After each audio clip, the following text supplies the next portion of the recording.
তাকে নিয়ে সমালোচনার কোনো শেষ নেই। কেউ বলেন তিনি অভিনয় জানেন না, কেউ বলেন বছরের পর বছর হিন্দি ছবিতে কাজ করেও ঠিকমতো ভাষাটা রপ্ত করতে পারেননি। সমালোচকদের মতে গ্ল্যামার ছাড়া তার আর কিছুই নেই, এমনকি একা একটা সিনেমা টেনে নেওয়ার ক্ষমতাও তার নেই। কিন্তু আশ্চর্যের বিষয় হলো, গত 2 দশক ধরে বলিউডে এই বিতর্ক আর সীমাবদ্ধতাগুলোকে সঙ্গী করেই নিজের সিংহাসন টিকিয়ে রেখেছেন তিনি ক্যাটরিনা কাইফ। বলিউডের এমন এক ইউএসপি যাকে ছাড়া মেগা বাজেট সিনেমা কল্পনা করাও আজ নির্মাতাদের জন্য কঠিন। 1983 সাল, হংকং। এক ব্রিটিশ ব্যবসায়ী মোহাম্মদ কাইফ এবং ইংরেজ আইনজীবী সুজানের ঘরে জন্ম নেন এই সুন্দরী কন্যা। কিন্তু তার শৈশবটা মোটেও সহজ ছিল না। বাবা মায়ের বিচ্ছেদের কারণে বড় হয়েছেন মায়ের ছত্রছায়ায়। 7 ভাই বোনের বিশাল পরিবারে তিনি ছিলেন মেজ কন্যা।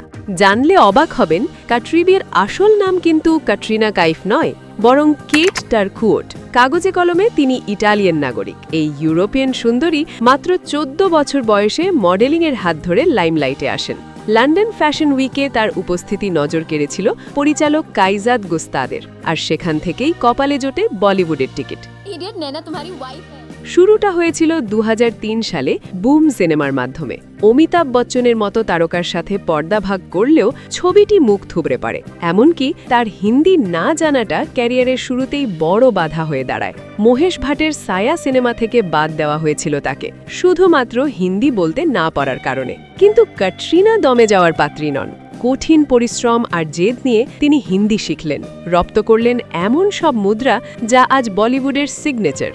2005 সালে ম্যানে প্যার কিউ কিয়া দিয়ে আলোচনায় আসা আর 2007 সালে নমস্তে লন্ডন দিয়ে বক্স অফিসে নিজের রাজত্ব শুরু করেন তিনি। एक टाइम था कि लोग बोलते थे कैटरीना जी को हिंदी नहीं आती है। आज कैटरीना जी ने साबित कर दिया कि वो मोक्ष भी बोल सकती है।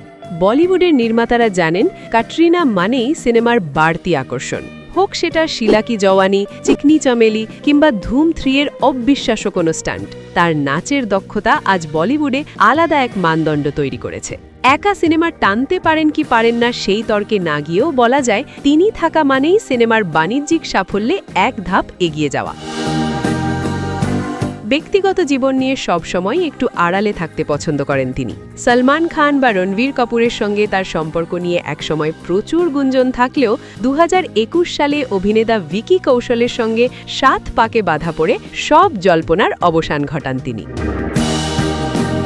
একজন বহিরাগত হয়ে ভাষা না জেনে শুধুমাত্র পরিশ্রম আর গ্ল্যামারকে অস্ত্র বানিয়ে বলিউডের শীর্ষে টিকে থাকা কোনো সাধারণ কথা নয়। ক্যাটরিনা কাইফ প্রমাণ করেছেন সীমাবদ্ধতা সবার থাকে, কিন্তু সেই সীমাবদ্ধতাকে পাশ কাটিয়ে কিভাবে নিজেকে অপরিহার্য করে তুলতে হয় তার চেয়ে ভালো আর কেউ জানে না।